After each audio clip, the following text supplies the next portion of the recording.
नमस्कार, मैं रविश कुमार। भूकंप से दिल्ली जितनी नहीं हिली, उससे ज्यादा एक पोस्टर से हिल गई है। अगर ऐसा है तो मदर ऑफ डेमोक्रेसी के लिए डांस का दिन है, क्योंकि इस मदर को अब विपक्ष पसंद नहीं है। यह वही करती है जो फादर ऑफ पावर का इशारा होता है। क्या आम आदमी पार्टी का यह आरोप सही है कि मोदी हटाओ देश बचाओ पोस्टर? नमस्कार, कैसे हैं आप सभी लोग? उम्मीद है कि ठीक ही होंगे। बात कर रहे हैं आज दिल्ली के पोस्टर हटाओ, दिल्ली में जो पोस्टर लगा है मोदी हटाओ देश बचाओ, इसी पर रविश कुमार क्या कुछ कह रहे हैं, सुनिए। हाँ, ये सब तो है। लगाने के कारण एफआईआर हुई है और लोगों की गिरफ्तारियां हुई हैं, पोस्टर हटाए गए हैं। या पुलिस का कहना सही है कि पोस्टर में प्रिंटिंग प्रेस की पूरी जानकारी नहीं थी, इसलिए एफआईआर हुई है। पुलिस और जांच एजेंसियां हमेशा सही काम करती हैं, कम से कम उनके हर बयान से ऐसा ही लगता है। कहीं ऐसा तो नहीं कि जिस तरह से जांच एजेंसियों को केवल विपक्ष के नेता दिखाई देते हैं, उसी तरह से पुलिस को भी अब विपक्षी दलों के पोस्टर नजर आने लगे हैं। दिल्ली में इस तरह से पोस्टर देखकर कोई घबरा गया या किसी को घबराहट में कानून याद आ गया? 2024 के चुनाव को अभी से जीत लेने का दावा करने वाली बीजेपी इस पोस्टर से क्या घबरा सकती है? जिस पार्टी के नेता 400 सीटें आने का दावा कर रहे हों, उस पार्टी को मोदी हटाओ देश बचाओ वाले इस पोस्टर से फर्क नहीं पड़ना चाहिए। एक सवाल तो है कि इन पोस्टरों को इतनी गंभीरता से क्यों लिया गया? क्या ध्यान भटकाने के लिए? अगर कानून का पालन इसी तरह से अक्षरशः किया जाना है, तब तो अदानी समूह पर जो आरोप लग रहे हैं उसकी जांच की रिपोर्ट अब तक आ जानी चाहिए थी। इंडियन एक्सप्रेस की इस रिपोर्ट का क्या हुआ, जिसमें बताया गया कि रक्षा उत्पादन से जुड़ी एक कंपनी में मॉरिशस की कंपनी का निवेश है और उसका लाभ किसके पास जाएगा पता नहीं है। क्या अब विपक्ष के आरोपों को मान लिया जाए कि इन सवालों से भटकाने के लिए पोस्टर उतारे जा रहे हैं, या यह कह दिया जाएगा कि देश बचाना है इसलिए मोदी हटाने के पोस्टर को हटाना है?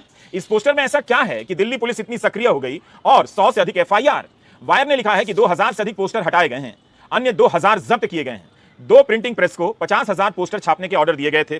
इस मामले में कई लोगों को गिरफ्तार किया गया है, जिसमें 2 प्रिंटिंग प्रेस के मालिक भी हैं। मोदी हटाओ और देश बचाओ, इस तरह के नारे तो आए दिन लगते रहते हैं, हर दल के खिलाफ लगते हैं। केजरीवाल हटाओ दिल्ली बचाओ या कांग्रेस हटाओ देश बचाओ। हैरानी तो यह होती है कि गोदी मीडिया इस समाचार में आपत्तिजनक शब्द जोड़ता है कि आपत्तिजनक पोस्टर लगाए जाने के कारण इतने लोगों की गिरफ्तारी हुई है।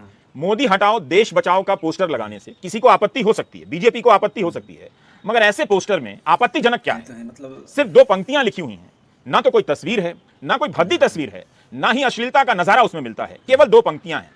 इस तरह के पोस्टर से आपत्ति हो सकती है, मगर इस तरह के पोस्टर में आपत्तिजनक क्या है? क्या मीडिया कभी इस बात को जनता के सामने रखेगा? आम आदमी पार्टी और उसके समर्थक ट्विटर पर इस पोस्टर को फैलाने में लग गए। हर दूसरे की टाइमलाइन पर लाल रंग का पोस्टर दिख रहा है जिस पर मोदी हटाओ देश बचाओ लिखा है। बीजेपी को आज कांग्रेस मुक्त भारत, कांग्रेस हटाओ देश बचाओ का नारा याद दिलाया जा रहा है।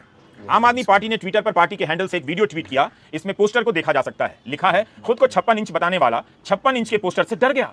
हैशटैग मोदी हटाओ देश बचाओ आपने ट्वीट भी किया है। मोदी सरकार की तानाशाही चरम पर है। इस पोस्टर में ऐसा क्या आपत्तिजनक है जो इसे लगाने पर मोदी जी ने 100 एफआईआर कर दी? पीएम मोदी, आपको शायद पता नहीं, पर भारत एक लोकतांत्रिक देश है, एक पोस्टर से इतना डर क्यों? आरजेडी के ट्विटर हैंडल ने ट्वीट किया है देश बचाओ मोडानी हटाओ, मोदी और अदानी को मिलाकर मोडानी लिखा जा रहा है।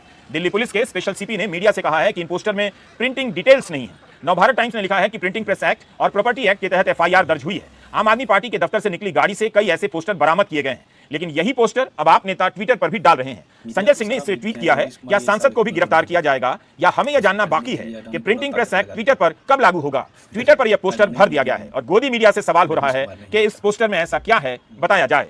इस पोस्टर ने दिल्ली में हंगामा खड़ा कर दिया है। यहां तक कि आम आदमी पार्टी से निकाल दिए गए मशहूर वकील प्रशांत भूषण ने भी पोस्टर हटाए जाने और एफआईआर के खिलाफ एक ट्वीट किया है। वे आलोचना कर रहे हैं। उन्होंने इंडियन एक्सप्रेस की एक रिपोर्ट को ट्वीट करते हुए लिखा है कि दिल्ली पुलिस ने 4 लोगों को गिरफ्तार किया और 44 एफआईआर की है। कुछ पोस्टर में मोदी हटाओ देश बचाओ लिखा गया है।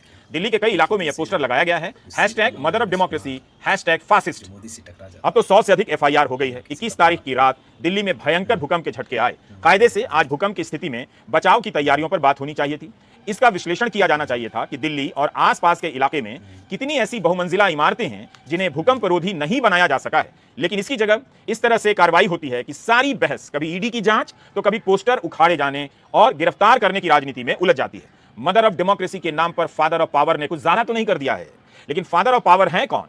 नाम मत लीजिएगा, वरना पता चला कि आप जेल भेज दिए गए हैं। अगर देश के प्रधानमंत्री को लगता है कि अगर कोई आवाज न उठे इसलिए विपक्ष की आवाज को ही खत्म कर दो, पूरे देश के अंदर चौतरफा हर तरह से लोकतांत्रिक आवाज के दमन की प्रक्रिया चल रही है।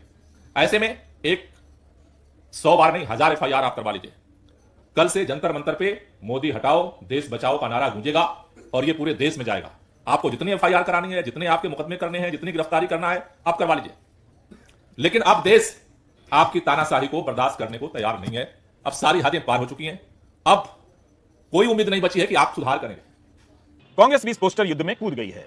पार्टी ने ट्वीट किया है कि माननीय प्रधानमंत्री श्री नरेंद्र मोदी जी के खिलाफ ये आपत्तिजनक पोस्टर लगाए गए।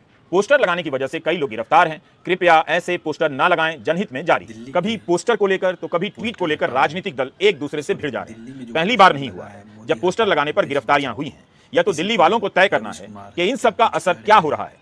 क्या इसका असर यह हो रहा है कि दिल्ली में सारे पोस्टर नियम कानून के तहत ही लगाए जा रहे हैं। जैसे 5 मार्च की यह खबर देखिए, मनीष सिसोदिया के समर्थन में पोस्टर लगाने पर दिल्ली सरकार के स्कूल मैनेजमेंट कमेटी एसएमसी की कन्वेनर के खिलाफ मामला दर्ज हो गया। दिल्ली सरकार के एक स्कूल के मुख्य द्वार पर पोस्टर लगा था। एक वरिष्ठ पुलिस अधिकारी ने कहा कि शास्त्री पार्क पुलिस स्टेशन में दिल्ली सार्वजनिक संपत्ति विरूपण अधिनियम की धारा 3 के तहत एफआईआर दर्ज की गई है। एफआईआर में कहा गया है कि प्रिंसिपल जो स्कूल भवन की प्रभारी हैं, उन्होंने स्कूल से डेस्क प्रदान किए जिनका इस्तेमाल सिसोदिया के प्रति समर्थन दिखाने वाले पोस्टर लगाने के लिए किया गया। भाजपा ने गुरुवार को दावा किया कि दिल्ली सरकार ने गिरफ्तार नेता के समर्थन में रैली करने के लिए सरकारी स्कूलों में I love Manish Sisodia desk की स्थापना की है, जिसे आप सरकार ने खारिज कर दिया। मैंने यह हिस्सा मीडिया की रिपोर्ट से पढ़ा है। 2021 की एक बात बताता हूं, जब दिल्ली में पोस्टर लगा दिए गए, मोदी जी हमारे बच्चों की वैक्सीन विदेश क्यों भेज दिए गए, तब कई लोगों को गिरफ्तार कर लिया गया। मीडिया रिपोर्ट के अनुसार उनमें ऑटो चालक थे, दिहाड़ी मजदूर थे, ऐसे लोग गिरफ्तार किए गए। उसी समय गोवा से अखबारों में खबर छप रही थी कि गोवा मेडिकल कॉलेज में कथित रूप से ऑक्सीजन की कमी के कारण 80 से अधिक लोग मर गए। इसके लिए कोई गिरफ्तार नहीं हुआ, मगर दिल्ली में पोस्टर लगाने के जुर्म में उस वक्त 25 लोगों को जेल भेज दिया गया। तब दिल्ली पुलिस ने 25 एफआईआर की थी। उस साल इंडियन एक्सप्रेस में गिरफ्तार हुए लोगों का पूरा ब्यौरा छपा था। जिन्हें साल भर से काम नहीं मिला, वही लोग थे जिन्होंने कुछ पैसे के कारण पोस्टर लगाने का काम स्वीकार किया था और जेल भेज दिए गए। माना जा रहा था कि ये पोस्टर आम आदमी पार्टी की तरफ से लगाए गए हैं, लेकिन जब तक आम आदमी पार्टी सक्रिय होती, कांग्रेस के तमाम नेताओं ने इसे ट्वीट करना शुरू कर दिया और चुनौती देने लगे कि हमें भी गिरफ्तार करो। राहुल गांधी, प्रियंका गांधी, जयराम रमेश और पवन खेड़ा ने भी ट्वीट किया और बयान दिया।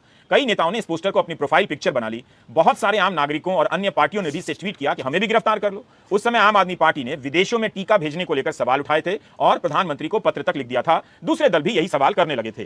तो आपको एक पूरा पैटर्न नजर आ रहा है। हमने पुरानी खबरों को खंगाला कि क्या वाकई पुलिस ने कानून के तहत इन पोस्टरों को उखाड़ा है, पोस्टर लगाने वालों के खिलाफ कार्रवाई की है। 10 मार्च 2023 की द हिंदू में एक रिपोर्ट छपी है, दिल्ली में कानून लागू है, Delhi prevention of defacement of property act 2007।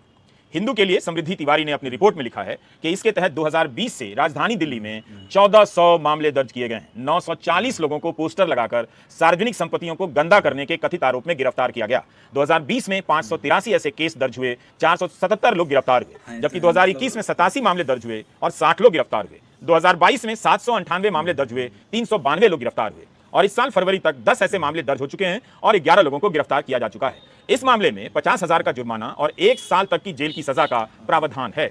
जब आप आज की खबरों को पीछे की खबरों से मिलाकर देखेंगे, तब पैटर्न आपको समझ में आ जाएगा कि जब आप नहीं देख रहे थे तो क्या कुछ हो गया और जब आप अभी नहीं देख रहे हैं तो क्या कुछ होता जा रहा है। तो दिल्ली पुलिस पोस्टर लगाने के मामले में केस दर्ज करती रहती है और गिरफ्तार भी करती रहती है। अब यह देखना होगा कि ये पोस्टर क्या थे।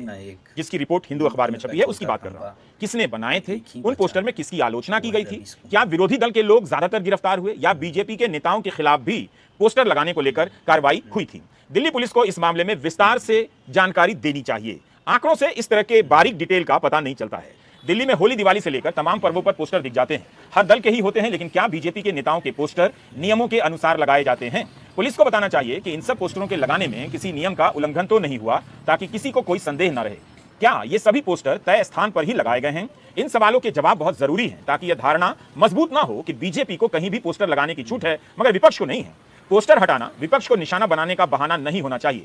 दिल्ली पुलिस का कहना है कि प्रिंटिंग प्रेस कानून के उल्लंघन के कारण मामले दर्ज किए गए हैं। तब ऐसे में उसकी जवाबदेही और बढ़ जाती है कि वह बताए कि बीजेपी भी इस कानून से ऊपर नहीं है। 28 सितंबर 2012 को फरीदाबाद में कांग्रेस हटाओ देश बचाओ रैली हुई। इस रैली में तब नरेंद्र मोदी, लालकृष्ण आडवाणी और राजनाथ सिंह भी शामिल हुए। तब तो होर्डिंग पोस्टर सब लगे। आज सोशल मीडिया पर बीजेपी का पुराना ट्वीट साझा किया जा रहा है, जब पार्टी ट्वीट किया करती थी कांग्रेस हटाओ देश बचाओ। उम्मीद है बीजेपी को इससे ऐतराज नहीं होगा कि पोस्टर में मोदी हटाओ देश बचाओ लिखा है। केवल इसी से ऐतराज होगा कि प्रिंटर का नाम नहीं लिखा है। बीजेपी के प्रवक्ता हरीश खुराना का कहना है कि बिना नाम के पोस्टर लगाते हैं और जब पकड़े जाते हैं तब चिल्लाते हैं लोकतंत्र खतरे में है। अगर ऐसा है तब आम आदमी पार्टी को बताना चाहिए कि उसने बिना नाम वाले पोस्टर क्यों लगाए। आम आदमी पार्टी को अब नाम के साथ, प्रिंटर के डिटेल के साथ नए पोस्टर लगाने चाहिए ताकि पुलिस कार्रवाई ना करे और बीजेपी के लोगों को भी उदार होने का मौका मिले, मोदी हटाओ देश बचाओ टाइप के पोस्टर को स्वीकार करने का मौका मिले और नजरअंदाज करने का मौका मिले। भाजपा दिल्ली प्रवक्ता हरीश खुराना ने भी ऐसा करने की चुनौती दी है। अगर हिम्मत है ना तो पोस्टर में अपना नाम लिखो और बताओ जनता को कि आम आदमी पार्टी पोस्टर लगा रही है और नरेंद्र मोदी को गाली दे रही है, क्योंकि आपको मालूम है अगर आप मोदी जी को गाली देंगे तो आप जनता इसको बर्दाश्त नहीं करेगी, इसलिए आपने नाम ही नहीं डाला। हिम्मत है, नाम डालिए और कानून अपना काम कर रहा है उसको करने दीजिए, बेचारा पॉलिटिक्स करने की कोशिश मत कीजिए। दिल्ली पुलिस की इस तत्परता को लेकर कुछ सवाल पूछे जा सकते हैं। जनवरी 2020 में जेएनयू के साबरमती हॉस्टल में गुंडे घुस आए, मारपीट करने लगे, लड़कियों को मारा। इस मामले में जिनके नाम आए, जिनकी तस्वीरें छपी, क्या उन्हें सजा मिली है? क्या इनके पकड़े जाने से उस समय की छात्राओं को न्याय नहीं मिलता? हॉस्टल में गुंडागर्दी करने वालों को सजा आज तक क्यों नहीं मिली है? इंडियन एक्सप्रेस में महेंद्र सिंह मनराल, जिज्ञासा सिन्हा की एक रिपोर्ट छपी है। दिल्ली दंगों के दौरान एक वीडियो वायरल हुआ। 25 फरवरी 2020 को सामने आई इस वीडियो में 5 लड़कों का एक समूह सड़क पर जख्मी हालत में पड़ा था। इनके इर्द गिर्द पुलिस की वर्दी पहने कुछ जवान देखे जा सकते थे जो बीच बीच में इन्हें लाठियों से मार रहे थे और राष्ट्रीय गान और वंदे मातरम गाने को कह रहे थे। अगले दिन पुलिस स्टेशन से रिहाई के बाद इनमें से एक फैजान की मृत्यु हो गई। पुलिस पर कथित रूप से हिंसा के आरोप लगे। 3 साल हो गए हैं, अभी तक किसी को सजा नहीं हुई है। ताजा रिपोर्ट यह है कि इस वीडियो की जब फोरेंसिक जांच हुई तो जिस पुलिस वाले पर आरोपी होने का शक जाहिर किया गया है उसकी आवाज वीडियो में दिख रहे पुलिस वाले से नहीं मिलती है। सूत्रों के आधार पर लिखी इस खबर में कहा गया है कि अब इसकी एक और लैब से फोरेंसिक जांच कराई जाएगी। घटना के 3 साल बाद जांच का यह हाल है। उस वक्त 500 पुलिस वालों से पूछताछ की गई थी, जिसके बाद दिल्ली आर्म्ड पुलिस के एक हेड कांस्टेबल को संदिग्ध पाया गया था। इन सब प्रश्नों का बहुत महत्व है और संदर्भ है। राहुल गांधी ने जम्मू कश्मीर में 30 जनवरी को बलात्कार को लेकर एक बयान दिया। यात्रा की समाप्ति के 40 से 45 दिनों के बाद दिल्ली पुलिस उनके घर पहुंच गई कि डिटेल दीजिए, बताइए किस आधार पर बयान दिया है, हम पीड़िता को न्याय दिलाना चाहते हैं। Many people might be scared of the BJP, of Narendra Modi, of the RSS, of the police. I'm not scared of them. And it does not matter to me how much I'm attacked, how many times the police is sent to my house, how many cases I have on me. It does not matter. I stand for the truth. That is the way I am. इन्हीं सब बातों से संदेह होता है कि जांच एजेंसियां और पुलिस एक तरफा कार्रवाई करने लगी हैं। अक्सर ऐसे मामलों में नियमों का सहारा ही लिया जाता है, लेकिन क्या इन्हीं नियमों से सत्ताधारी दल को छूट दी जा रही है? ये देखना आपका और बताना पुलिस और जांच एजेंसियों का काम है। जांच एजेंसियों पर तमाम आरोप लगे, मगर अभी तक कोई ठोस सफाई नहीं दी गई है। केवल यही बताया जाता है कि जांच में जो जानकारी आई है उसी के आधार पर हम कार्रवाई करते हैं। तो क्या बीजेपी के नेताओं के खिलाफ कभी कोई जानकारी ही नहीं मिलती कि आप कार्रवाई कर सकें? अखिलेश यादव, समाजवादी पार्टी के नेता, ने बयान दिया है कि उन्हें जेल भेजा जा सकता है। अब हालत यह हो गई है कि जल्दी ही विपक्ष के नेता यह कहने लगेंगे कि उन्हें जेल जाने से बचाने के लिए बीजेपी में जानबूझकर नहीं भेजा जा रहा है। मेरी राय में अखिलेश यादव को किरण भाई पटेल से संपर्क करना चाहिए कि जेल जाने से पहले कैसे पीएमओ का अधिकारी बनकर कश्मीर में मौज किया जाता है और 13,500 करोड़ का बैंक फ्रॉड करके देश से कैसे भाग जाया जाता है। ये बात उन्हें मेहुल भाई चौकसी से पूछनी चाहिए। इस बयान का अब कोई मतलब नहीं रह गया कि उन्हें जेल भेजा जा सकता है। नमस्कार, मैं रवीश कुमार।